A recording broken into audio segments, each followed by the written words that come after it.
نکات بعد از تزریق بوتاکس چیه؟ با دکتر سامان همراه باشید.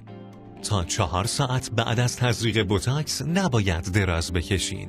تا 24 ساعت بعد از تزریق بوتاکس پیشانی نباید سرتون رو پایین بندازین. از ماساژ و دستکاری ناحیه تزریق شده خودداری کنین. تا 8 ساعت بعد از تزریق به صورتتون آب نزنین. تا 48 ساعت بعد از تزریق آرایش نکنین. از گرم کردن ناحیه تزریق بوتاکس هم خودداری کنین. در ناحیه‌ای که بوتاکس تزریق می‌کنین در همون روز تا 2 هفته بعد از اون نباید فیلر، مزو، PRP و جوانساز تزریق بشه و یا از دستگاه‌های RF، هایفو و لیزر استفاده کرد. تا چند روز پس از تزریق یا حداقل 48 ساعت اول ورزش، فعالیت‌های سنگین و کارهایی که حرارت پوست رو بالا میبره انجام ندین. روز تزریق بوتاکس مصرف مایعات داغ مثل چای و قهوه رو به حداقل برسونین. طی 1-2 روز اول از قرار گرفتن در معرض آفتاب و رفتن به سونا، جکوزی و حمام آب داغ اجتناب کنین.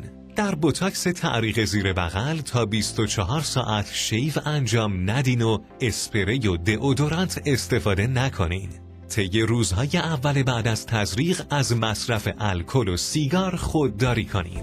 خانم‌ها در دوران بارداری و شیردهی نباید بوتاکس تزریق کنند. در صورت سابقه آلرژی و آنافیلاکسی به بوتاکس و هر ماده دیگه‌ای پزشک رو در جریان بذارین.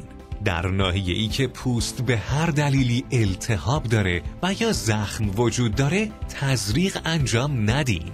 اثر بوتاکس بعد از 3 تا 5 روز شروع میشه و بعد از 10 تا 14 روز اثرش کامل میشه و ماندگاری 4 تا 6 ماهه داره و هر 6 ماه نیاز به تزریق مجدد داره. سوالات خودتون رو برامون کامنت کنین. ما رو در شبکه‌های اجتماعی اینستاگرام، یوتیوب، تلگرام و همچنین سایت دکتر سامان دنبال کنین. ممنون از همراهی شما.